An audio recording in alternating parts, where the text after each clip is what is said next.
오늘도 하루의 일과를 지켜주시고 인도해 주셔서 또 이 저녁에 주님 앞에 나와 함께 머리 숙여 예배할 수 있도록 이끌어 주심을 감사합니다. 주 안에서 안식하고 주 안에서 힘을 얻고 또 주 안에서 참된 길을 찾으며, 그래서 우리의 믿음의 연수가 더해 갈수록 우리의 모든 삶이 더 굳건하여지고 우리 주님과 더 온전히 일치되어 가는 믿음의 성숙함과 또 아름다운 성장이 우리 가운데 있게 하시기를 원하옵고 기도합니다. 이 저녁도 주 성령께서 함께 모인 이곳에 친히 임재하셔서 모든 것을 주관하여 주시기를 원하오며 예수님의 이름으로 기도하옵나이다. 아멘. 찬송 한 곡 더 하지요. 134장 함께 찬송하시고 최현순 권사님 기도해 주시겠습니다.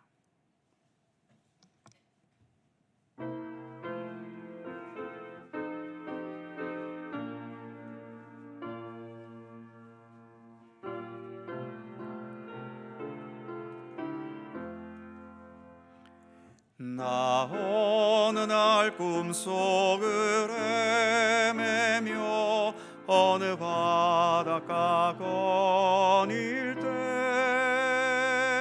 그 갈릴리 오신이 따르는 많은 무리를 보았네. 나 그때에 확실히 맹인이 눈을 뜨는 것 보았네. 그 갈릴리 오신 이 능력이 나를 놀라게 하였네. 내가 영원히 사모할 주님, 참 사랑과 은혜 넘쳐 나 배웠고 그 후로부터 내 구주로 섬겼네. 그 사랑과 눈빛과 음성을 나는 잊을 수 없겠네. 그 갈릴리 오시니 그때에 이 죄인을 향하여 못 자국 난 그 손과 옆구리 보이시면서 하신 말, 내 지은 죄 사했다 하실 때 나의 죄짐이 풀렸네. 내가 영원히 사모할 주님, 참 사랑과 은혜 넘쳐 나 배웠고 그 후로부터 내 구주로 섬겼네. 그 사나운 바다를 향하여 잔잔하라고 명했네. 그 파도가 주 말씀 따라서 아주 잔잔케 되었네. 그 잔잔한 바다의 평온함 나의 마음속에 남아서 그 갈릴리 오시니 의지할 참된 믿음이 되었네.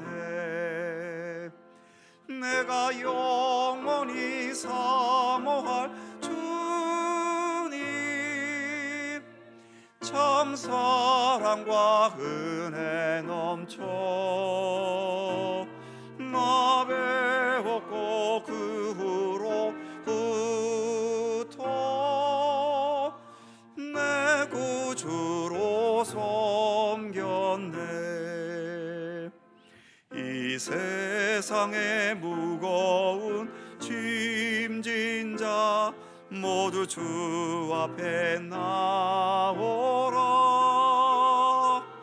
그 놀라운 은혜를 받아서 마음의 평안을 얻으라. 나 주께서 명하신 복음을 힘써 전하며 살 동안 그 갈릴리 오시니 내 맘에 항상 계시기 원하네. 내가 영원히 사모할 주님 참 사랑과 은혜 넘쳐 나 배웠고 그 후로부터 내 구주로 섬겼네.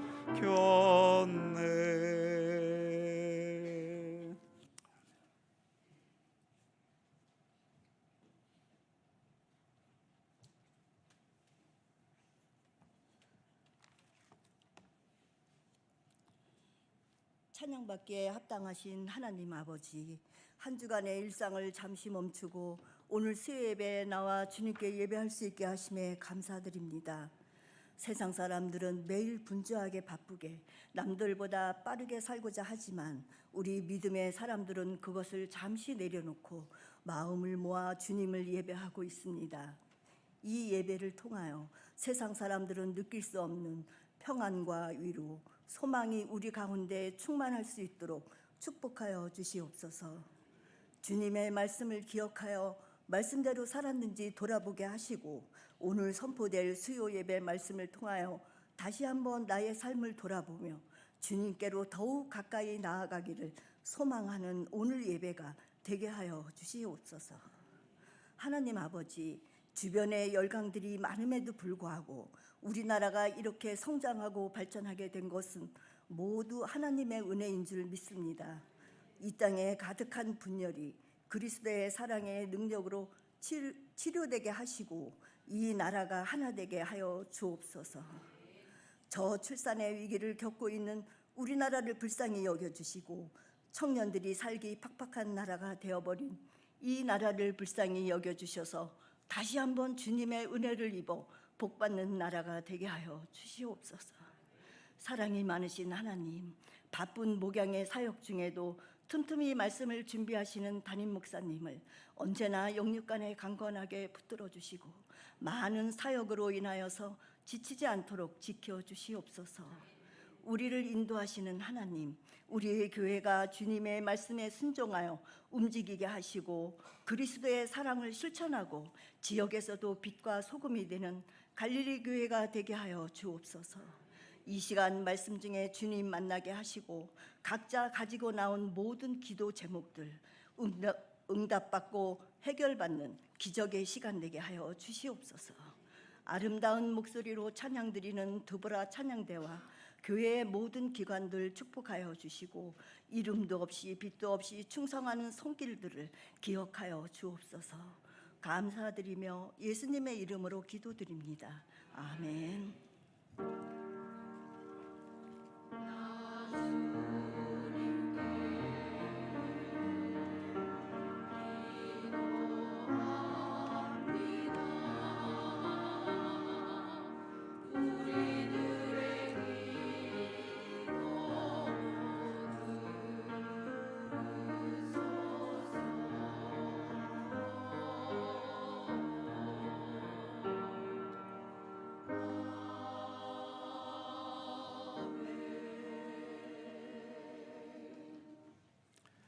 성경 말씀 함께 보죠. 신약 성경 마태복음 16장 16절입니다. 마태복음 16장 16절, 신약 성경 26면입니다.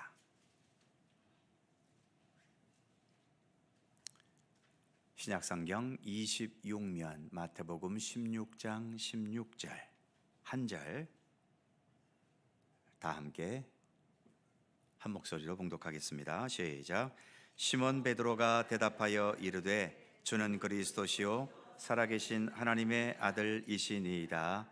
아멘. 오늘도 이 말씀 속에서 주님의 크신 은혜가 함께 하실 것을 믿습니다. 두보라 찬양대 찬양합니다.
아멘.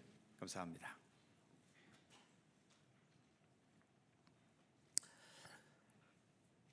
기독교란 무엇인가? 세 번째 시간입니다. 첫 번째 시간에 말씀드린 것처럼 기독교는 기독, 즉 그리스도, 예수를 믿는 신앙이지요. 이 땅에 계셨던 예수님이라는 분을 우리의 하나님, 또 세상적인 말로는 우리의 신으로 믿고 따르고 의지하는 것이 바로 기독교입니다. 그래서 우리는 예수만 바라보고 예수님을 배우고 예수님을 따르고 예수님과 함께 살아가는 삶을 지금도 우리는 추구해 가고 있는 거죠. 자, 지난 시간과 그리고 오늘은 예수님의 생애를 짤막하게 요약해서 살펴보는데, 지난주에는 예수님께서 이 땅에 오신 것, 하나님의 본체이신 예수님이 인간의 몸을 입고 오셨다, 이것을 세 글자로 줄인 말이 성육신이다 라고 하는 것이었죠. 성, 이루다, 육신을. 그래서 하나님께서 육신의 몸으로 입고 이 땅에 오셨다. 이것은 인간의 어떤 과학이나 논리로 설명되지 않는 신비입니다. 사람들 중에는 신비를 인정하지 않으려고 하고 믿지 않으려는 사람들이 있는데요. 그러나 우리의 삶에는 우리가 말로 설명할 수 있는, 또 과학적으로 설명될 수 있는 영역보다는 설명되지 않는 영역들이 훨씬 많습니다. 우리의 몸만 봐도요, 물론 첨단 의학이 발달해서 웬만한 병을 고치고 또 유전공학 같은 곳에서는 사람을 복제해서 복제인간까지 만드는 수준까지는 왔지만, 일단 내 안에 있는 이 생명이라는 자체가 풀리지 않는 신비입니다. 자주 말씀드리죠. 분명히 생명이 있으니까 내가 살아있잖아요. 그럼 내 안에 생명은 어디에 있을까요? 심장에 있습니까? 머리에 있습니까? 아니면 내 팔에서 생명이 나오나요? 아무리 해부를 해보고 별짓을 다 해봐도 분명 생명은 있는데 그 생명을 추출해낼 수가 없어요. 그리고 우리가 이제 사람 죽었을 때 생명이 떠났다고 하는데 도대체 생명이 어디로 빠져나갈까요? 그러면 코로 빠져나갑니까? 아니면 우리가 대변 보듯이 뭐 뒤에서 빠져나갑니까? 모릅니다. 도대체 이 생명은 어디서부터 왔나요? 모릅니다. 이 생명이 다 되면 이 생명은 또 어디로 갈까요? 최첨단 과학자들한테 물어보세요. 그들이 대답할 수 있는지. 그러니까 우리 인간이 존재하고 있다는 이 자체가 일단 신비입니다. 생각해 보세요. 내 안에 심장이 뛰고 있고 허파가 호흡을 합니다. 여러분들 명령합니까? 손이나 발은 내가 움직이자, 뭐 긁자, 뭐 때리자 하면서 의지를 가지고서 이 손을 움직이지만 내 안에 있는 이 심장과 허파는요, 명령하지도 않아요. 저절로 모든 것이 내 죽을 때까지 멈추지 않고 뛰어주는 겁니다. 도대체 누가 이렇게 내 심장을 뛰게 할까요? 누가 도대체 나로 하여금 호흡을 하게 할까요? 과학적으로 설명이 됩니까?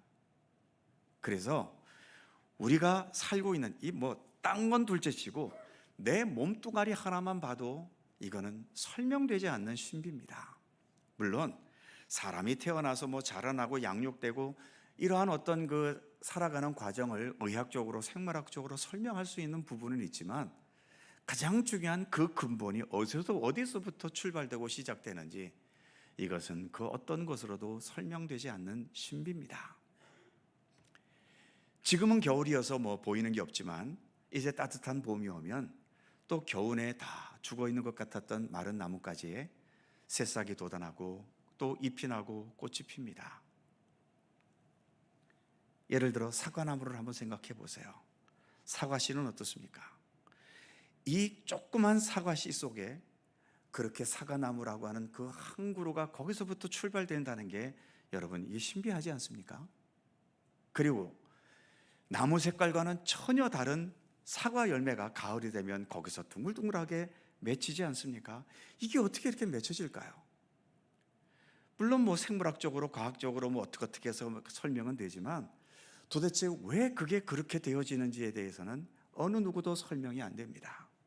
우리는 자연 만물에 그냥 널려 있기 때문에 그게 일반적인 것이라고 생각하지만은요, 하나하나 따지고 들어가게 되면은 모든 게 다 신비입니다. 그러니까 나는 신비는 인정하지 않겠다. 그런 사람들은 아직까지 세상이 어떤 건지를 제대로 모르는 거지요. 인간을 너무 높게 보고 있는 겁니다. 그렇기 때문에 우리가 예수 그리스도를 믿는다, 하나님을 믿는다라고 할 때는 우리 인간의 생각을 뛰어넘는, 인간의 논리와 어떤 과학적인 원칙을 뛰어넘는 신비의 영역이 있다는 것을 인정해야 됩니다. 그래야만 신앙생활을 할 수 있지, 어떤 과학과 논리와 이성과 여기에 딱 갇혀 있게 되면 인간이라는 그 한계를 결코 넘어설 수 없는 거죠. 사람은요, 이 사람은 몸 자체가 한계가 있기 때문에 무언가를 하려면 반드시 도구가 있어야 됩니다. 여러분들 일할 때 아무런 도구 없이 할 수 있는 일이 뭐가 있나요?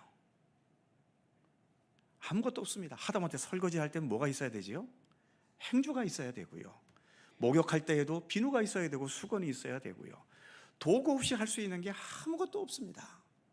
그러니까 우리 인간은 우리 스스로 할 수 없기 때문에 우리를 뛰어넘는 다른 모든 도구를 이용해야 되는 것처럼 우리가 살아가고 있는 이 삶 자체에 대해서 우리가 가지는 그 한계성이 있기 때문에 그 한계성을 뛰어넘는 이 생명과 세상 역사를 주관하시는 하나님을 의지하고 또 주님과 함께 살아가는 삶이 있어야 되는 겁니다. 그래서 반복되는 얘기지만 우리가 신앙의 길을 걸어가면서 어떤 신비의 영역을 인정하지 않겠다라고 하는 것은 신앙생활하기가 거의 불가능하다고 봐도 되는 거죠. 자, 그럼 지난주의 내용을 잠시 좀 복습해 보면 그럼 예수님께서 왜 육신을 입고 이 세상에 오셔야 했는가? 5가지 이유가 있었지요. 첫 번째는 인간의 죄와 사망을 해결할 수 있는 유일한 길. 우리는 다 죽습니다. 죽음으로 모든 게 다 끝난다? 그럼 뭐하러 삽니까?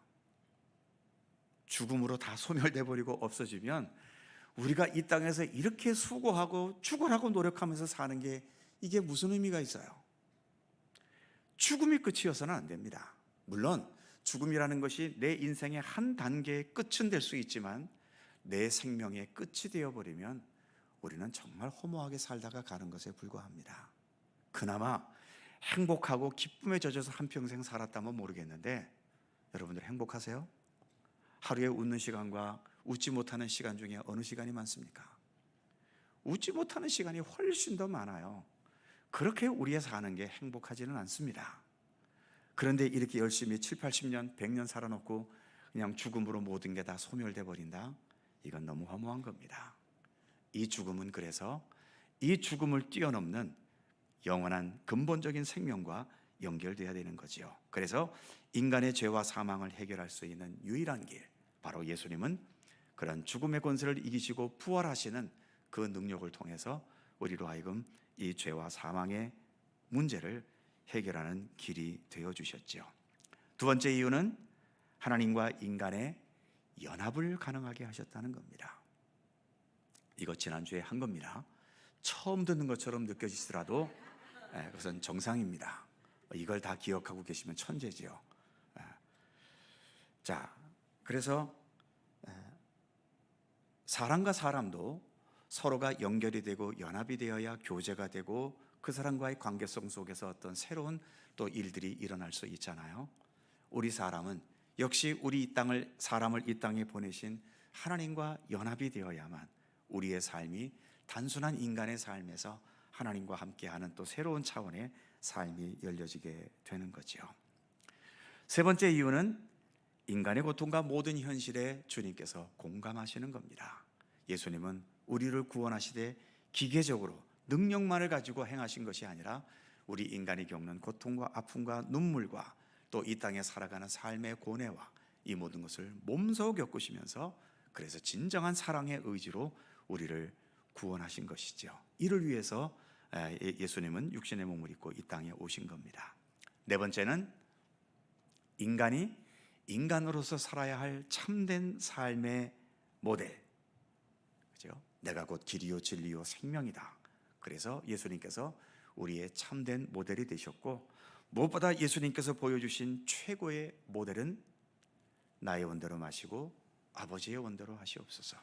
철저한 하나님 중심주의의 삶을 예수님께서 완벽한 모델로 우리에게 보여주셨죠. 마지막 다섯 번째 이유는 하나님의 말씀과 계시의 완성입니다. 예수님을 이 땅에 보내신다는 하나님의 말씀도 예수님을 통해 완성이 되고 또 예수님께서 이 땅에 다시 오시는 그날에 하나님의 모든 말씀과 역사와 섭리가 완성되는 그날이 우리를 기다리고 있는 거죠. 자, 이것이 지난주에 생각했던 내용입니다. 자, 오늘은 예수님의 생애를 짤막하게 요약해 보겠습니다. 사실 한 사람의 어떤 위인들의 전기 또는 요즘에는 또 자서전을 쓰는 사람들도 많이 늘었어요. 자서전만 하더라도 한 권의 책입니다. 몇백 페이지 되는 한 권의 책이 되는데 예수님의 생애를 몇 분 만에 요약한다? 사실은 불가능한 이야기지만 그래서 아주 핵심적인 몇 가지의 내용들만 우리 예수님의 생애를 요약해 보려고 합니다. 먼저 첫 번째로 예수님에게 있어서는 예수님은 이 땅에 우리 인간과 똑같은 탄생의 과정을 통해서 태어나셨지요. 하늘에서 구름을 타고 내려오실 수도 있고 땅에서 솟아나실 수도 있지만 우리 예수님은 어차피 우리 인간의 육신을 입고 오셨기 때문에 우리 인간이 태어나는 똑같은 과정을 거쳐서 예수님도 탄생하신 거지요.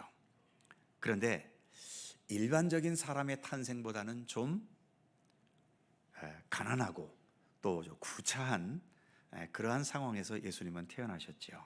우리가 잘 알듯이 예수님이 태어나신 곳은 유대 땅 베들레헴입니다. 그것도 베들레헴 중에서 어디에서 태어나셨죠? 마구간에서 태어나셨습니다. 그 당시 로마 황제가 모든 그 식민지 백성들이 자기 고향으로 가서 호적을 등록하라고 명령을 내렸는데, 예수님의 부모님들은 베들레헴에서 한 200km 정도 떨어진 갈릴리 나사렛이라는 곳에 살고 있는데, 호적지가 베들레헴이었기 때문에 베들레헴까지 그 먼 거리를 만삭의 몸으로 여행할 수밖에 없었죠. 근데 그 옛날에 임산부를 위한 무슨 교통수단이 뭐가 있었겠습니까? 서민들이 꺾해야 탈 수 있는 게 나귀, 천천히 걷는 당나귀 정도나 타고 내려올 수 있었겠지요. 아무튼 그 오랜 시간 만삭의 몸으로 내려와갖고 베들레헴까지 왔는데 어디 묵을 곳이 없습니다. 민족 대이동이 일어나니 어디 사람 묵을 수 있는 여관이나 그 당시에 호텔은 없었겠고요. 아무튼 여러 숙소들은 만원이었기 때문에 도대체 머물 곳이 없는데, 벌써 마리아의 몸에는 산기가 있어서 해산을 해야 하는데 어디 갈 곳이 없고, 그래서 궁여지책으로 들어간 곳이 말들이 거주하는 마구간에 들어가셨고, 거기에서 예수님은 탄생하셨지요. 그래서 어찌 보면 우리들보다도 훨씬 더 못한 환경에서 예수님은 태어나신 겁니다. 그러니까 태어나실 때부터 우리 인간의 밑바닥의 삶이 무엇인지를 몸소 겪으시면서 태어나신 거죠. 그 다음에 두 번째 동그라미 보시면 예수님 탄생 이야기는 두 군데 있습니다. 마태복음 1장과 누가복음 2장에 나와 있죠. 마태복음 1장은 주로 아버지 요셉 이야기를 중심으로 예수님 탄생 이야기가 되고 있고, 누가복음 2장은 마리아를 중심으로 예수님 탄생 이야기가 되어 있는 것을 봅니다. 그래서 예수님 탄생하심으로 세 번째 동그라미 보시면 구약의 예언이, 그러니까 예수님은 그냥 아무 때나 오시고 싶을 때 우연히 오신 것이 아니라 이미 예수님 이전 구약 시대 때부터 여러 예언자들을, 선지자들을 통해서 너희를 구원하기 위한 메시아가 오실 것이다라고 하는 것을 하나님은 약속하셨고, 그 약속이 탄생하심으로 이루어진 것이죠. 그 다음 두 번째로 예수님의 초기 생애. 예수님께서 태어나셔서 이제 본격적인 공생애를 시작하신 것이 30살쯤으로 알려져 있죠. 그러니까 태어나셔서 30살 될 때까지의 그 어린이 시절, 청소년 시절, 청년 시절에 대한 이야기는 거의 없습니다. 어찌된 일인지 예수님의 그 생에 대해서는 알려진 것이 없고, 한 가지 알 수 있는 것은 첫 번째 동그라미 있는 것처럼 부모님과 평범한 삶을 사셨습니다. 예수님의 아버지 요셉의 직업이 목수였지요. 목수는 오늘날에는 그래도 꽤 좋은 직업 중에 하나입니다만, 옛날 이 당시에 목수는 천한 직업으로 여겨지는 때였지요. 그러니까 예수님의 집안도 신분이 높은 신분이 아니라 그런 천한 직업을 가진 사람으로 여겨지는 가난한 집에서 그렇게 사셨고요. 30살 될 때까지 특별하게 어떤 나타낼 것 없이 그저 동네 아이로 또 청년으로 그렇게 30살까지 지내셨던 것 같습니다. 두 번째 동그라미 보시면 성경에 유일하게 기록된 12살 때의 사건이 있는데, 그게 누가복음 2장 41절에서 52절까지의 이야기죠. 12살 때에 유월절이 되어서 또 갈릴리 나사렛에서 예루살렘 성전에 있는 예루살렘까지 유월절을 지내러 왔는데, 유월절을 지내고 돌아가다가 워낙 사람들이 많이 왔다 갔다 하니까 예수님의 부모님들이 이렇게 12살 예수님을 데리고 오면서 어디엔가 있겠거니 하고 내려왔는데, 잠잘 때 보니까 예수님이 안 보이거든요. 그래갖고 아이고 이거 애 잊어버렸네 하면서 그 아이를 찾으러 사흘길이나 애를 찾아다녔던 겁니다. 그러다가 예루살렘까지 다시 돌아와서 보니까 예수님께서 예루살렘 성전 앞에서 그 당시에 날고 뛰는 랍비들, 위대한 스승들이죠. 그 스승들과 같이 토의도 하고 토론도 하고 하면서 그런 광경을 보게 된 거지요. 놀래가지고 얘야 어찌해서 네가 이렇게 부모를 근심스럽게 하느냐 그랬더니 그 12살 예수님의 입에서 무슨 말이 나왔습니까? 여자여 어찌하여 나를 찾으셨나이까? 내가 내 아버지 집에 거할 줄을 알지 못하셨나이까? 당돌하게 예상치 못한 그런 말을 하게 된 거지요. 아마도 예수님의 부모님은 예수님을 탄생할 때에 천사로부터 이 아이가 어떤 아이가 될 것이라는 것을 듣긴 했지만 그렇게 어린아이 시절부터 계속 키워가면서 내가 지금 누구를 키우고 있는가 하는 것을 잠시 잊어버렸던 것 같아요. 그래서 아마 12살 때 한번 그것을 되새겨 준 것이 아닌가. 그래서 그 누가복음 그 2장 50절쯤인가요? 51절쯤인가요? 예수의 어머니 마리아는 예수님의 이 말을 마음에 두었다라는 구절이 있습니다. 그래서 내가 탄생할 때에 천사로부터 들었던 그 말씀, 내가 지금 누구를 키우고 있는 것인가 하는 것을 인식하게 되었던 그 사건이 유일하게 예수님의 소년 시절 이야기로 성경 속에 남아 있습니다. 이처럼 예수님의 초기 생애가 알려지진 않았지만 우리에게 주는 여러 가지 의미가 있죠. 첫 번째는 겸손한 삶의 시간들이었다라고 하는 것입니다. 예수님은 우리를 위한 구세주로 오셨지만 본격적으로 생애를 시작하시기 전까지는 겸손하게 드러나지 않게 평범한 인간으로서 그렇게 사셨고, 그 다음 두 번째 작대기 보시면 이 시간이 어떤 시간이었을까요? 하나님의 계획과 준비하심의 시간이었다라고 하는 겁니다. 예수님도 하나님의 본체를 지니셨지만 갑자기 어느 순간 내가 하나님이다라고 짜잔 나타나신 것이 아니라 우리 인간들과 똑같은 배움과 양육과 또 여러 인간관계를 통해서 그 관계를 넓혀가는 것과, 그래서 이 모든 것들을 예수님도 배우시고 경험하시고 공부하시고 이와 같은 모든 준비의 과정을 거쳐 가셨다는 겁니다. 보통 우리가 신앙생활 한다는 이유 때문에 하나님께서 나를 도우시면 이 모든 일이 기적적으로 순식간에 되어지기를 바라는 그런 마음들을 가질 때가 종종 있습니다만, 그런 기적은 가능한 한 기대하지 않으시는 것이 좋습니다. 우리가 어떤 일을 행하는 것도 중요하지만 그 일을 행하는 것만큼이나 중요한 것이 그 일을 행하기까지 준비하는 과정인 거죠. 자, 제가 예를 들어서 주일날 예배 때 설교하는데요, 주일 설교는 제가 길어봐야 20분에서 22분 정도입니다. 그거 준비하는데 얼마나 걸릴까요? 적어도 이틀입니다. 이틀 내지 사흘 동안 고민하고 생각하고 기도하고 그러면서 주일날 설교 원고 20분짜리 한 편이 만들어지는 거예요. 물론 그런 준비 과정 없이도 제가 목회를 지금 하루 이틀 합니까? 벌써 몇십 년째를 목회를 하고 있는데 성경 구절 하나만 딱 읽어보면 여러분들 앞에서 그냥 20분 30분 원고 없이 설교하는 거 얼마든지 할 수 있어요. 그러나 그렇게 하면 그 설교가 어찌 온전한 설교가 되겠습니까? 겉으로는 어떨지 몰라도 그 속의 내용은 부실할 수밖에 없는 거예요. 그것이 부실하지 않고 정말 하나님의 말씀에 정확하게 전달되기 위해서는, 그리고 먼 2000년 전에 있었던 이 성경 말씀의 내용이 2000년이 지난 오늘 이 시대 속에서 이것이 우리에게 제대로 적용되기 위해서는 많은 작업들이 필요로 한 겁니다. 그런 준비가 있을 때에 그 준비를 통해서 행하는 일들이 의미 있는 일이 될 수 있는 거죠. 예수님도 3년간의 공생애를 위해서 몇 년을 준비하셨습니까? 30년을 준비하신 거예요.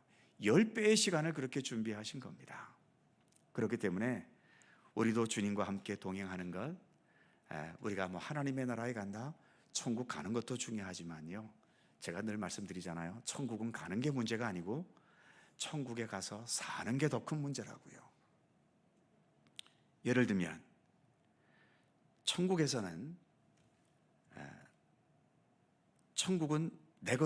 내 소유가 없어요. 그러니까 이 세상에서는 어떻게 하든 내 소유를 만들어야 되는 게 이 세상이지만 천국에서는 어떻게 해야 되죠? 거기는 사랑이 100% 있는 곳이기 때문에 무조건 주기만 해야 되는 곳이에요. 천국은. 그러니까 밥을 먹어도 우리는 내가 내 밥을 먹지만 천국에서는 어떻게 해야 밥을 먹을까요? 같이 앉아서 서로 먹여줘야만 천국은 먹을 수 있는 곳이에요. 그러니까 남에게 먹여주는 게 귀찮은 분들은 천국 가면 상당히 살기 힘듭니다. 그리고 어떻게 하든 내 주머니만 챙기려고 이기적인 것으로 똘똘 뭉쳐 있으면요, 천국 가면 스트레스 받아서 못 삽니다. 그냥 지옥에서 사는 게 편해요, 그런 분들은. 그러니까 천국은 가는 게 문제가 아니고요. 가는 건 갈 수 있어요. 믿음으로 말미암아 구원 얻으면 천국 가는 거지요. 그런데 이 땅에서 내 욕심만 생각하고 내 욕망만 생각하고 내 이득만 생각하고 이렇게 살다가 갑자기 하루쯤에 천국 딱 가가지고 거기서 계속 내놓기만 하고 섬기기만 해야 되고 좋은 일만 해야 되고, 그게 견딜 수 있을 것 같습니까? 못 견뎌요. 그러니까 진짜 천국 제대로 가고 싶으시면 이 땅에서부터 천국 가는 것을 열심히 연습하셔야 되는 겁니다. 그래야 어느 한순간에 내가 딱 죽어서 천국 갔다 하더라도 그 천국의 문화에 쉽게 적응할 수 있는 거죠. 그래서 예수님께서도 얼마든지 이런 준비 과정 없이도 모든 것을 행하실 수 있지만 우리 인간과 똑같은 준비의 과정을 거쳐 가신 겁니다. 그래서 그렇기 때문에 세 번째 작대기에 보시면 그런 준비 과정을 통해서 완전한 인간으로서의 모습을 나타내실 수 있었던 거죠. 더 나아가 네 번째 보시면, 그러나 하나님과의 특별한 관계 속에 있었음을, 특별히 예수님의 그 소년 시절에 있었던 그 일들을 통해서 평범해 보였지만 그 속에서는 하나님과 특별한 관계 속에서 완전한 준비를 행하고 계셨다라고 하는 것이 이 예수님의 어린 시절 초기 생애의 모습이다라고 할 수 있는 거죠. 그 다음 세 번째로 이제 공생애를 시작하시면서 공생애를 시작하는 세 가지의 중요한 사건이 있었죠. 그 다음 보여주시면 3번에 보시면 먼저 세례 요한을 만나신 것, 그리고 세례 요한을 만나서 요한에게 세례를 받으셨죠. 세례라고 하는 것은, 세례는 죄를 씻는 표입니다. 죄인들이 내가 이제 지금까지 살아왔던 모든 잘못된 삶을 버리고 이제는 하나님을 따르는 참된 믿음으로 살겠습니다 라고 결심하는 자에게, 회개하고 돌이키는 자에게 베푸는 것이 세례거든요. 그러니까 세례는 죄인들이 받는 겁니다. 그런데 예수님은 죄가 없으신 분이시잖아요. 그런데 왜 세례를 받으셔야 했을까요? 이 역시 우리 인간의 수준으로 내려오시기 위한 거죠.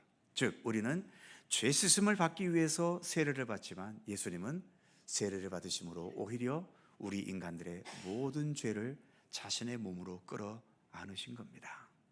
이처럼 예수님은 공생애의 시작을 이 땅에 죄와 죽음의 문제를 위해서 오셨기 때문에 가장 먼저 우리 인간들에게 주어진, 운명처럼 주어진 그 죄와 죽음의 문제를 세례 요한에게 세례를 받으심으로써 오히려 예수님은 자신의 몸에 몸소 안으신 거죠. 그 다음에 40일 금식 기도가 있었습니다. 이런 예수님을 따라서 지금도 40일 금식 기도를 따라하는 분들도 어쩌다가 있습니다만, 참 감사한 것은 제 주변에 40일 금식 기도한 사람을 제가 아는 사람이 한 사람도 없습니다. 만일 아는 사람이 있었다면 저한테 와갖고 너는 목사인데도 금식 기도 40일 해봤어? 이런 식으로 나오면은 제가 그 사람 앞에서 기가 죽잖아요. 그런데 제가 지금까지 거쳐왔던 교회 중에서 40일 금식 기도 한 사람이 한 사람도 없기 때문에 저는 이 40일 금식 기도 하지 않은 것에 대한 스트레스는 없습니다. 가능하시면 또 괜히 은혜 받았다고 40일 금식 기도 들어가지 마시고요. 잘못하면 죽습니다. 40일은 아무나 하는 게 아니죠. 다행히 우리 교회는 40일 하라고 해도 하실 분들이 아무도 안 계실 것 같아요. 그래서 저는 아주 안심을 하고 있습니다. 40일 금식하셨다는 것은 이제 공생애를 시작하시기 전에 하나님과 깊은 관계를 가지신 거죠. 물론 예수님 그 자체가 하나님의 본체이십니다만, 그래도 이 땅 위에서 하나님께서 주신 그 사명을 감당하기 위해서 무엇보다 예수님의 그 중심은 지난 시간도 말씀드린 것처럼 나의 원대로 마시고 아버지의 원대로 하시옵소서. 예수님은 철저하게 하나님의 뜻만을 따르기를 원하셨고요. 그래서 이 40일 금식 기도를 통해서 예수님은 예수님 자신의 육신적인 것을 다 내려놓고, 사실 금식 기도라는 그 금식의 의미가 뭡니까? 죽음이지요. 굶으면 죽잖아요.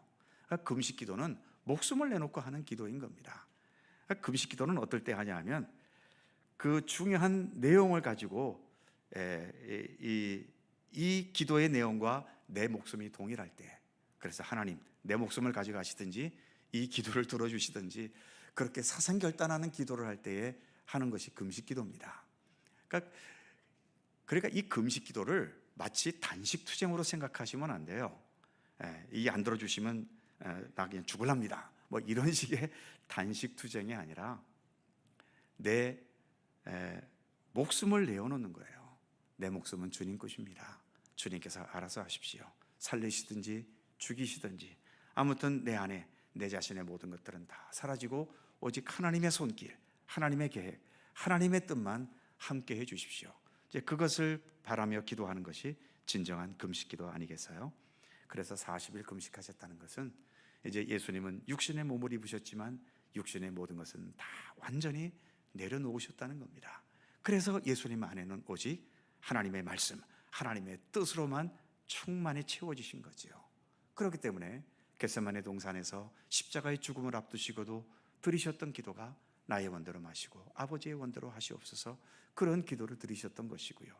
또 공생의 기간 동안 사역하시면서도 언제나 예수님은 내 아버지께서 지금까지 일하시니 나도 일한다.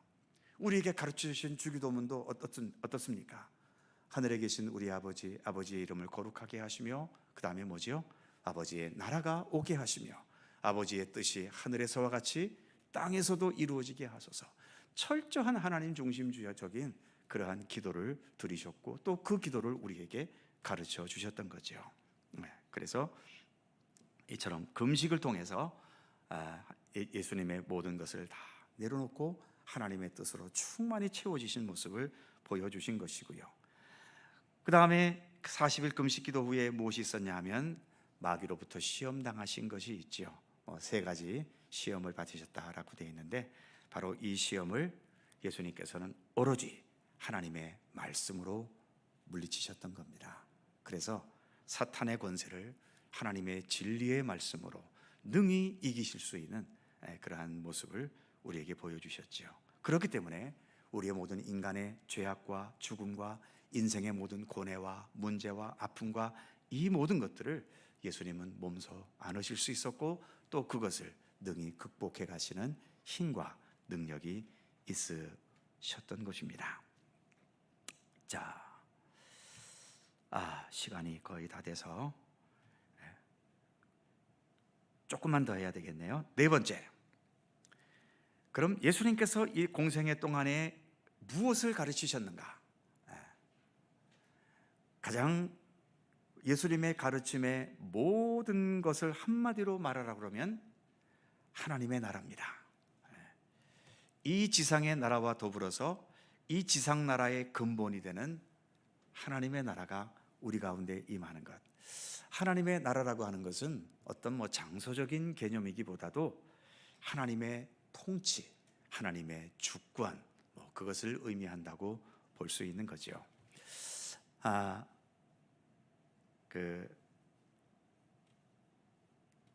지금은 민주주의 시대여서 어떤 그 권력자들의 권력이 옛날보다는 많이 적지만 옛날 왕정 시대라든지 또 특히 고대로 갈수록 이 절대 왕권을 가진 이 왕들의 권력은 상상을 초월합니다. 진짜 왕의 말 한마디면 백성의 사람들의 목숨이 왔다 갔다 하는 그런 시절이 과거에도 있었지요. 지금도 이렇게 민주화된 시대에서 누가 이 나라의 대통령이 되고 저 지도자가 되느냐에 따라서 나라의 분위기가 지금도 많이 좌우되고 있지 않습니까? 하다못해 그 과거에 절대 왕권을 지녔을 때 왕이 누구냐에 따라서 백성들의 행복과 불행이 좌우되기도 했던 겁니다. 예수님께서 우리에게 가르치셨던 것은 하나님께서 세상 모든 것을 지배하고 계신다는 거죠. 그러니까 우리는 하나님의 지배로 들어가야 한다는 겁니다. 하나님께서 우리에게 지배하실 때 어떻게 지배하시는가? 거기에 그 유인물에 있거나 또 화면에 보시는 것처럼 또 우리 교회 3대 가치이기도 하지요. 3가지입니다. 크게 요약하면 첫 번째가 생명, 두 번째가 사랑, 세 번째가 평화입니다. 바로 생명과 사랑과 평화로 지배되어지는 하나님의 나라. 예수님은 우리에게 이것을 한평생을 통해 가르쳐 주셨던 거죠. 물론 다른 말로도 얼마든지 또 설명할 수는 있겠습니다만 그래도 예수님께서 우리에게 가르치신 하나님의 나라를 우리가 세 가지로 표현한다면 이렇게 생명, 사랑, 평화라고 할 수 있는 거죠. 먼저 생명을 보시면 생명은 하나님 나라에서의 생명입니다. 물론 이 땅에서도 우리가 가진 육신의 생명이 있지만 지금 우리의 육신의 이 생명은 너무나 불완전하지요. 흔들리고 병들고 또 태어나는 순간이 있는가 하면 언젠가는 죽음의 순간이 있고, 그리고 그렇게 열심히 살아도 결국 우리에게 마지막으로 다가오는 것은 죽음이라는 것으로 끝나버리는 이 허무하고 불완전한 생명으로 우린 살아갑니다. 그러나 하나님 나라에서의 생명은 이 세상과의 생명과는 다른 완전한 생명이지요. 우리가 지금 불완전한 가운데 있기 때문에 완전한 게 어떤 것인가 하는 것을 우리가 어느 정도 상상은 할 수 있겠지만 그 완전한 생명이 어떤 것이다 라고 말하기는 어렵습니다. 그러나 분명 지금 우리가 지니고 있는 이 생명과는 차원이 정말 다르겠지요. 그래서 오늘도 우리는 이 불완전한 생명을 뛰어넘어서 내가 생각하고 내가 지배하고 내가 펼쳐가는 그러한 이 생명을 뛰어넘어 하나님께서 지배하시고 주관하시고 이끌어 가시는 그러한 생명을 오늘도 우리가 또 기다리고 추구하고 나아가고 있는 거죠. 두 번째, 사랑. 이 사랑은 무엇입니까? 하나님 나라에서의 삶의 방식입니다. 이 세상은 사랑만으로 못 살지요. 물론 모두가 다 똑같이 사랑하는 사람으로 살아간다면 이 땅에서도 사랑만으로 살겠지만 이 땅에는 이기적인 사람도 많고 나쁜 사람도 많고 거짓말쟁이도 많고 사기꾼도 많고 그렇기 때문에 나를 지키기 위해서라도 우리는 완벽한 사랑으로 살지를 못합니다. 그러니 내 거 먼저 챙겨야 되고 때로는 내가 살아남기 위해서 남을 밀쳐내기도 해야 되고 하는 일들이 이 세상에는 있을 수밖에 없죠. 그러나 하나님의 나라는 완전한 사랑으로 사는 나라입니다. 그런 하나님의 나라를 가르쳐 주셨고, 그 다음 평화. 평화는 하나님 나라의 통치 방식입니다. 하나님께서는 평화로 모든 세상을 다스리고 계시는 거죠. 그래서 예수님의 가르침의 큰 세 가지는 이처럼 생명, 사랑, 평화다라고 말할 수 있는 겁니다. 자, 그 외의 내용들은 다음 주에 계속 이어서 가기로 하지요. 오늘은 여기까지 진행하겠습니다. 기도하겠습니다. 이 시간 한 목소리로 잠시 기도하실 때에 무엇보다 예수님께서 3년의 생애를 위해서 30년을 준비하셨다는 사실, 그리고 마찬가지로 우리도 참된 하나님 나라의 백성이 되기 위해서 우리 한평생을 준비해가는 과정 중에 있습니다. 이 생애 동안 더 예수님과 함께 믿음의 삶을 잘 준비하고 하나님 나라의 백성으로서의 삶을 잘 훈련해가는, 그래서 우리 모두가 하나님 나라의 온전한 백성으로서 굳건히 설 수 있기를 이 시간 함께 기도하실 수 있기를 바랍니다. 무엇보다 나라와 민족을 위해서 기도해 주시고 속히 아픈 진통의 시간들이 지나가고 하나님의 뜻이 온전히 이루어지도록 또 이 민족의 상처와 아픔이 속히 치유될 수 있도록 위해서 기도해 주시기 바랍니다. 여러 화론들과 어려움 겪는 우리 성도들이 있죠. 그들을 위해서도 기도해 주시기 바랍니다. 통성으로 한 1, 2분 간절히 기도하겠습니다. 거룩하신 아버지 하나님, 은총과 사랑을 감사합니다. 아버지 하나님, 오늘 예수님의 생애를 우리가 함께 짧게 살펴봅니다. 무엇보다 예수님의 어린 시절 다시 한번 우리가 그 의미들을 깊이 되새기면서 무엇보다 예수님께서 참된 사역을 위해서 30년을 묵묵히 준비하셨던 것을 늘 기억하게 하여 주옵소서. 하나님 아버지, 우리들도 이 땅에 사는 날 동안 하나님 나라의 온전한 백성으로서 준비하는 기간을 우리가 가지고 있는데 하나님 잘 준비할 수 있게 하여 주옵소서. 게으르지 않게 하시고 나태하지 않게 하시고 최선을 다하여 주님을 향한 믿음의 길을 성실하게 걸어갈 수 있도록, 그래서 우리 모두가 날이 갈수록 더 참된 하나님 나라의 백성으로서의 인격과 성품과 삶의 모습을 지녀갈 수 있도록 우리 가운데 함께 하시기를 원하고 기도합니다. 주님께서 가르치신 하나님 나라에 대한 비밀들을 우리가 바르게 깨닫고 알아서 우리 주님과 함께 더 아름답게 동행할 수 있도록 인도해 주옵소서. 우리의 믿음을 지켜주시고 우리의 신앙의 길은 하나님께서 이끌어 주시기를 원하고 기도합니다. 하나님 하나님 원하옵기는 이 땅에 아버지 하나님 이 민족의 아픔을 주님께서 치유하여 주시고 속히 이 위기와 어려움과 고통과 혼란이 속히 지나갈 수 있도록 하나님 함께해 주시옵소서. 어려운 백성들의 마음을 하나님 위로해 주시고 이 모든 과정들을 통해 오히려 더 민족이 이 나라가 더 견고하고 건강하고 정의롭고 아름다운 나라로 설 수 있도록 하나님 도우시기를 그런 의미가 담긴 이 진통과 아픔의 시간들이 될 수 있도록 함께해 주시옵소서. 여러 하루들이 있습니다. 아버지 하나님 수술을 앞두고 있고 또 여러 질병과 고통 속에서 오늘도 악영은 모든 성도들에게 주님의 치유와 회복과 아버지 하나님 강건함의 은총을 베풀어 주시옵소서.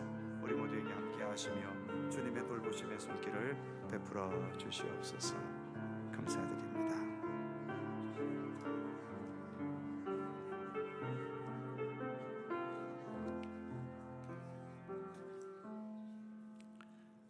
은혜로우신 하나님, 이 땅에 육신의 몸으로 태어나 주셨음을 감사드립니다. 예수님이 이 땅에 오셨기에 우리에게 구원과 생명의 문이 열리고 또 우리가 이 땅에 살아가야 할 참된 삶의 그 모델을 우리 예수님을 통해서 보고 배울 수 있지 않습니까? 무엇보다 예수님께서 어린 시절 이처럼 3년간의 공생애를 위해서 30년을 준비하셨던 것을 저희들이 또 살펴보았습니다. 하나님, 이 땅에 사는 우리의 삶의 모든 시간들 하나님께서 우리를 위해 예비하신 하나님 나라의 백성으로서 나아가기 위한 준비의 기간임을 늘 기억하게 하여 주옵소서. 그러기에 이 땅에 사는 날 동안 더 주님을 배우고 예수 그리스도를 따르고 주님과 함께 동행하는 참된 믿음의 삶을 더 성실히 걸어갈 수 있도록 언제나 우리 가운데 함께하여 주시옵소서. 오늘도 귀한 시간 함께 하심을 감사드리며 예수님의 이름으로 기도드립니다. 아멘. 자, 서로 살펴보시면서 사랑의 인사 함께 나누시고요. 건강하시고 행복하시기 빕니다.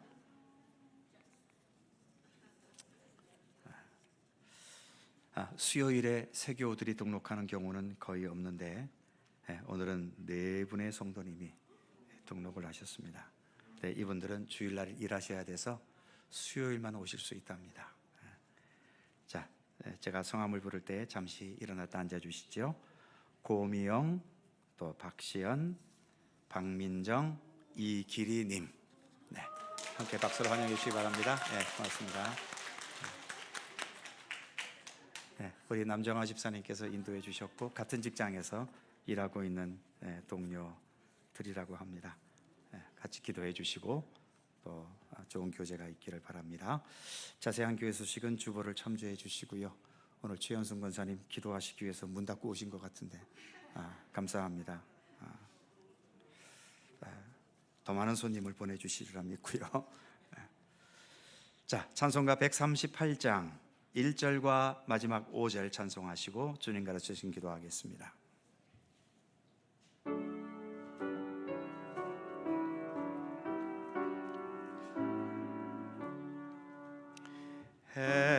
햇빛을 받는 곳마다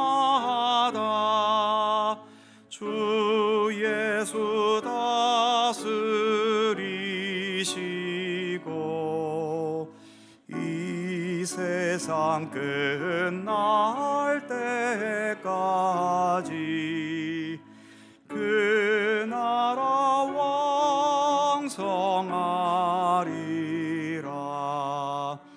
이 세상 모든 만물아 주 앞에 경배하여라.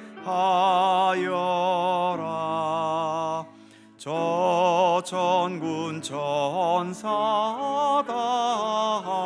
함께 주님을 찬송하여라.